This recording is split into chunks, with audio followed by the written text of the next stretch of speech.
Assalamualaikum warahmatullahi wabarakatuh, pemirsa Jambi TV dimanapun Anda berada. Senang sekali saya Tri Andika kembali dapat menyapa Anda yang kembali bergabung bersama kami dalam program Dewan Menjawab. Program yang dihadirkan Jambi TV untuk menjawab persoalan-persoalan atau isu yang berkembang di tengah publik terkait pemerintahan dari perspektif anggota Dewan. Dan kita ketahui bersama pemirsa bahwa beberapa hari lalu itu baru saja dilantik 55 orang anggota DPRD Provinsi Jambi yang baru untuk periode 5 tahun ke depan yakni 2024-2029. Kehadiran para legislator baru ini tentu membawa harapan baru bagi masyarakat terhadap suara-suara mereka yang akan dibawa oleh para anggota legislatif ini dalam 5 tahun ke depan nanti. Untuk itu pemirsa, hari ini kami beruntung karena sudah hadir bersama kami di Studio 2 Jambi TV salah satu anggota Dewan yang baru dilantik, ada Bapak Ansori S. Fili. Bang Ansori ya, dari DPRD Provinsi Jambi. Dan hari ini kita akan berbincang beberapa hal yang sudah kita soroti bersama beliau hari ini. Bapak pemirsa, di segmen pertama ini kita ingin tahu dulu ini. Pertama kami mengucapkan selamat dulu ini Bang ya. Sudah dilantik sebagai salah satu anggota DPRD Provinsi Jambi. Gimana perasaannya nih Bang? Ya terima kasih Mandika. Kalau bicara perasaan ya senang dan bercampur was-was juga gitu kan. Nah, itulah kira-kira kalau perasaan sekarang kalau tanya perasaan. Nah, ini kan kemarin Abang mencalonkan diri sebagai anggota DPRD ini dari Dapil Bungo dan Tebo. Tebo ya? Ya. Nih, Abang aslinya mana sebenarnya Bang? Saya lahir di Muara Tebo tanggal 12 Oktober tahun 1977. Jadi asli di Asli Tebo ya? Tebo ya. Orang tua saya juga dua-duanya asli Tebo gitu kan. Yang satu di Kecamatan Tebo Tengah, yang satunya lagi di Kecamatan Sumai, Kabupaten Tebo. Asli Tebo Asli, ya, Tulen 24 jam, 24 jam, 24 karat Tebo. Nah ini saya dapat kabar nih, Abang ini sudah tidak asing lagi bersama keluarga besar Jambi TV ini ya. Jadi sebelum terjun ke dunia politik saat ini kami dengar Abang ini sebelumnya jurnalis. Ya? Jurnalis, nah, itu ya benar. Boleh diceritakan gimana sejarahnya dari jurnalis bisa terjun ke politik? Ya, kalau diceritakan cukup panjang sebenarnya kan. Saya terjun ke dunia jurnalis itu mulai dari bangku kuliah. Kebetulan dulu semester akhir, kita kuliah di semester akhir, ya boleh dikatakan dibilang DO enggak lah kan, cuman waktu itu di semester akhir itu saya ada agak terkendala masalah pendanaan untuk menyelesaikan kuliah gitu kan. Jadi alhamdulillah ya saya mencoba untuk memenuhi kebutuhan sehari-hari itu untuk mencari pekerjaan. Nah salah satunya ya saya dapat dipercaya, dapat menjadi jurnalis dan waktu itu pertama menjadi wartawan di harian Bungo Pos. Nah, kebetulan itu tadi saya ketemu dengan salah satu pendirinya Bang Muhtadi gitu kan. Nah Bungo Pos dan tugas saya yang pertama dulu di wilayah Kabupaten Batanghari. Berapa lama itu Bang? Dari kalau nggak salah dari tahun 2007 ya, dari 2007 sampai 2009. Kemudian saya dipindahkan ke Provinsi Jambi, nah barulah bergabung di Jambi TV. Waktu itu usia Jambi TV kalau nggak salah masih usia 1 tahunan. Saya sudah sempat bergabung di sini gitu kan. Ya maka tadi alhamdulillah saya lihat udah ketemu dengan teman-teman lama di sini gitu kan. Ya nostalgia jadinya kan. Jadi ya Jambi TV memang udah nggak asing lagi sama saya. Memang kerja saya juga dulu kita kan waktu saya pertama di Jambi TV kita berkantornya di daerah Teho, belum di sini ya. Sekarang udah punya gedung sendiri kan Jambi TV kan alhamdulillah ya. Jadi kebahagiaan kami juga ini salah satu jurnalis kami sekarang berkiprah sebagai anggota dewan ya. Alhamdulillah ya sama-sama bahagia lah kita kan. Saya juga bisa hadir di sini di Jambi TV, bisa silaturahmi, bisa ketemu teman-teman lama di sini gitu kan. Ya sepertinya ya banyak kemajuan Jambi TV nih. Ya mudah-mudahan sukses terus dan bisa memberikan kontribusi yang besar terhadap Provinsi Jambi ini ke depan gitu kan. Nah ini kan berbanding terbalik nih, dulu Abang yang mengkritik Dewan, Abang yang memburu berita-berita dari Dewan, sekarang Abang yang ada di posisi itu Bang. Ini Abang gimana itu terhadap itu? Ya saya rasa mungkin selama saya bekerja di dunia jurnalis, mungkin dari situlah proses saya awalnya dulu kan. Karena di terjun ke dunia jurnalis ini tentu banyak hal yang kita dapati. Karena kita langsung turun ke masyarakat, berkunjung dari desa satu ke desa lain gitu kan, sehingga banyak persoalan yang ditemukan. Apa yang dirasakan masyarakat, ya itulah yang saya rasakan dulu gitu kan. Nah, walaupun dulu mungkin tidak terbesit lah kan, wah saya harus jadi dewan nih, belum enggak tidak terbesit, tapi setidak-tidaknya selama saya menjalankan tugas sebagai wartawan dulu, banyak hal yang saya jumpai, banyak keluhan-keluhan masyarakat yang saya temukan di bawah itu, seperti masih banyaknya infrastruktur yang dibutuhkan masyarakat gitu kan, seperti jalan, irigasi sawah misalkan. Banyak lagi misalkan keluhan-keluhan petani yang entah itu mengeluhkan mengenai masalah bagaimana mendapatkan bibit yang murah gitu kan, bagaimana mendapatkan pupuk yang murah juga. Nah, sehingga dengan banyaknya berjalan dulunya mungkin kan, sehingga banyak kita tahu gitu kan. Banyak hal ya. Iya, banyak hal yang kita tahu. Begitu juga mungkin ketika kita meliput misalkan di rumah sakit misalkan, banyak keluhan-keluhan pasien misalkan, bagaimana dengan pelayanan rumah sakit yang belum begitu maksimal misalkan, banyaknya birokrasi yang ditempuh oleh keluarga pasien dalam mengurus pasien itu sendiri, Ribet gitu kan. Ribet misalkan. Nah, sehingga pengalaman inilah yang saya rasakan, wah ini harus dicarikan solusinya gitu kan. Nah, alhamdulillah ya, karena sekarang mungkin walaupun sebelumnya tidak bermimpi untuk menjadi DPR, ya insya Allah dengan apa yang kita alami selama ini, ya bisa kita selesaikan bersama nanti dengan teman-teman yang ada di DPR itu. Ya. Jadi proses itu tadi baik ya untuk mengantarkan abang. Sangat baik sekali, sangat baik sekali. Lalu kenapa harus terjun politik, Bang? Alasannya apa kalau menurut abang? Kan kita tahu masyarakat ini kalau mendengar DPR atau melihat kinerja mereka, beberapa itu masih beranggapan buruk. Nah, anggota dewan, kenapa abang memilih terjun ke politik itu?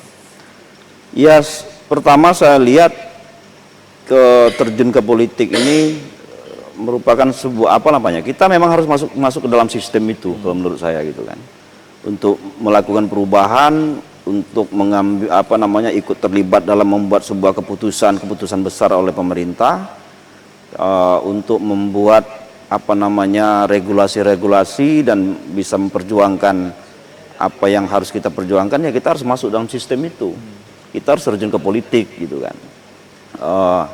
Sehingga ketika kita sudah berada di dalam itu, ya kita memiliki wadah yang memang semestinya gitu kan. Kita di sana bisa menyampaikan apa yang menjadi keluhan masyarakat, kita bisa berbuat yang kira-kira kedepannya kita bisa meringankan atau mempermudah yang diinginkan masyarakat itu untuk mencapai tujuan mereka. Nah, sehingga saya memang dari kuliah itu hobi berorganisasi gitu kan, berorganisasi. Nah, dan masuk dalam terjun ke dunia politik itu pun ya salah satunya kalau harus mempunyai bakat organisasi juga gitu kan. Kita terjun kalau dulu kita berorganisasi, sekarang kita terjun masuk ke dalam partai politik misalkan. Kebetulan saya di Partai Amanat Nasional. Ya alhamdulillah, ketika masuk dalam partai saya diberi ruang untuk mencalonkan diri sebagai anggota legislatif. Nah, inilah yang terjadi pada tahun 2024 ini gitu kan. Ya alhamdulillah, ya sepertinya masyarakat memberikan amanah kepada saya gitu. Kalau dari segi organisasi kita tahu ini Partai Amanat Nasional atau PAN di periode ini itu dapat kursi yang banyak ya, 10 kursi ya. Itu kalau boleh kita lihat juga figur-figur muda banyak muncul dari PAN pada periode ini tuh. Ya. Strategi apa sih yang dilakukan PAN, Bang? Pertama, kami sebagai kader PAN, Partai Amanat Nasional, memang melihat daripada visi misi partai itu sendiri. Saya pribadi melihat apa yang disampaikan dalam visi misi partai politik itu sangat tertarik. Saya sangat menarik. Sehingga salah satunya ada slogan misalkan di PAN itu bantu rakyat. Walaupun hanya 2 kata dengan kalimat bantu rakyat, ya artinya apa yang menjadi persoalan di tengah masyarakat, apa yang terjadi di tengah apa namanya yang di Provinsi Jambi ini, inilah salah satu tugas dari partai politik, dari PAN sendiri khususnya untuk melaksanakan slogannya itu bantu rakyat. Nah makanya alhamdulillah mungkin dengan kita menyampaikan visi misi partai kepada tengah masyarakat, sehingga masyarakat pun ya mempunyai ketertarikan tersendiri untuk istilahnya memilih daripada kader-kader PAN itu sendiri gitu kan. Mungkin salah satunya itu, Mas. Sehingga kita menjadi partai pemenang di Provinsi Jambi ini. Yang kedua, saya lihat memang figur-figur kemarin yang ditawarkan oleh Partai Amanat Nasional itu memang figur-figur pilihan. Ya, saya lihat apalagi sekarang ada 10 orang yang duduk ini dari berbagai macam latar belakang mereka. Saya rasa cukup mumpuni dan saya optimis kami bersama rekan-rekan dari Dewan PAN yang lainnya yang terpilih kemarin sangat optimis bisa berbuat untuk Provinsi Jambi ini ke depan, Mas. Apa sih gebrakan khusus dari Abang ini untuk 5 tahun ke depan ini, kira-kira fokus Abang itu apa yang mau Abang perjuangkan sebetulnya? Ya sebenarnya kalau ditanya apa yang harus ingin diperbuat ke depan itu banyak, Mas. Apalagi kita ini di Provinsi Jambi ini kan ada 11 kabupaten kota gitu kan. Tentu dengan banyak persoalan-persoalan, dengan banyaknya yang harus kita lakukan di situ. Nah, kalau saya mungkin menariknya menyimpulkannya ke daerah pemilihan saya sendiri, Bungo Tebo gitu kan. Hampir 9 bulan saya kemarin berkeliling, bersosialisasi di daerah saya, terutama di daerah kelahiran saya. Tentu banyak hal yang saya dapati di sana. Tentu banyak hal yang harus diperbaiki di sana gitu kan. Terutama masalah jalan. Jalan provinsi khususnya di Kabupaten Tebo itu hampir, menurut perkiraan saya, hampir 150 kilo itu dalam kondisi yang kurang memadai. Nah mungkin salah satu yang yang kami perjuangkan mungkin itu ke depannya. Karena jalan provinsi inilah merupakan salah satu urat nadi perekonomian masyarakat ke depan gitu kan. Kalau jalannya bagus tentu masyarakat juga akan lancar beraktivitas gitu kan. Nah itu satu. Yang kedua, di dapil saya itu memang banyak juga persoalan, diantaranya mungkin ya adanya sengketa lahan misalkan. Sengketa lahan antara masyarakat dengan perusahaan atau antara pihak satu dengan pihak yang lain. Nah, itu kehadiran kita mudah-mudahan ke depan bisa menyelesaikan persoalan itu dengan bijak gitu kan, sehingga tidak ada yang merasa dirugikan baik dari perusahaan itu sendiri maupun masyarakatnya. Nah, begitu juga dengan keluhan-keluhan yang lain. Masih banyak lah masalah pendidikan, kesehatan masyarakat di dapil saya itu yang perlu kita perjuangkan lagi gitu kan. Nah, apalagi di Provinsi Jambi ini setiap tahunnya kan kita kan mengalami kenaikan terus nih APBD-nya kan. Kalau kemarin mungkin tahun 2024 itu sekitar 5,1 triliun ya APBD kita yang sudah disahkan. Nah, ke depan nih saya rasa itu angkanya akan semakin tinggi lagi. Nah, mudah-mudahan dengan makin bertambahnya jumlah APBD yang nanti akan disahkan oleh DPR, yaitu benar-benar tersalurkan sesuai dengan kebutuhan masyarakat, bukan keinginan ya. Kita kan beda keinginan dengan kebutuhan tuh. Kalau kebutuhan itu benar-benar yang menjadi persoalan mendasar itu harus segera diselesaikan. Karena kita tahu kan masyarakat ini kan sebenarnya kan hanya butuh kemudahan. Mereka harus butuh kemudahan saja. Kemudahan itu banyak. Bagaimana mereka bisa mudah untuk mencari pekerjaan misalkan. Mereka dipermudah untuk mencari anaknya bisa sekolah gitu kan. Mereka bagaimana bisa mudah mendapatkan pelayanan kesehatan. Mereka bisa mudah melakukan aktivitas, sehingga dengan kemudahan-kemudahan inilah tugas dari pemerintah daerah dan nanti dapat bekerjasama dengan anggota DPR yang menjadi wakil mereka, sehingga yang kita perbuat ini nanti ke depannya itu bisa mempermudah langkah-langkah masyarakat lah gitu.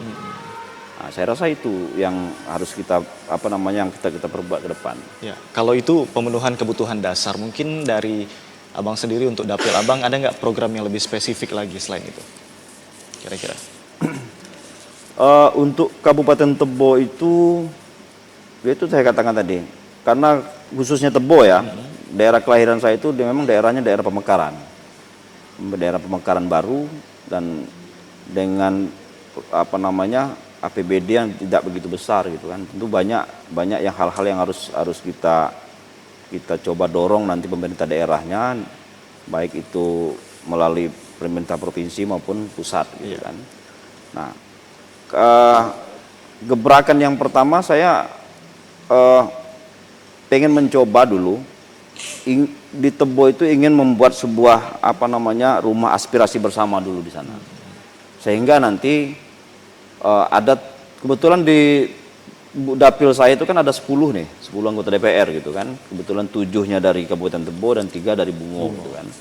Nah, sehingga nanti setiap anggota DPR yang terpilih sekarang, ketika mereka turun ke Tebo itu, kita memiliki satu wadah dulu lah. Wadah dulu, kita sering melakukan kumpul bersama dulu, sehingga kita bisa merumuskan apa yang harus kita kerjakan ke depan. Nah, saya rasa mungkin bukan saya aja yang banyak menemukan persoalan di Tebo itu kan. Dewan-dewan yang lain juga yang terpilih sekarang itu pasti mereka sudah mempunyai PR tersendiri. Sehingga kita bisa dapat merumuskan itu nantinya ke depan. Jadi rumah itu jadi penampung aspirasi. Penampung aspirasi, sehingga dengan di rumah itulah nanti masyarakat bisa langsung lebih dekat istilahnya. Artinya jadi masyarakat tidak harus ke Jambi lagi gitu kan. Nah, sehingga di rumah itulah nanti baik itu dari organisasi, dari tokoh masyarakat, ketika dewannya pulang ke Tebo, ke dapil, sentralnya di situ dulu. Nah, sehingga apa yang menjadi keinginan masyarakat, aspirasi masyarakat yang harus kita bawa di luar kita reses nanti, jadi komunikasi itu akan terbangun terus, akan terjalin terus antara masyarakat dengan wakil mereka yang sudah mereka pilih itu. Baik, ini pemirsa, tampaknya kita juga sudah banyak berbincang di segmen 1 ini, namun kita akan jeda terlebih dahulu. Jangan kemana-mana, tetaplah bersama kami di Dewan Menjawab Jambi TV.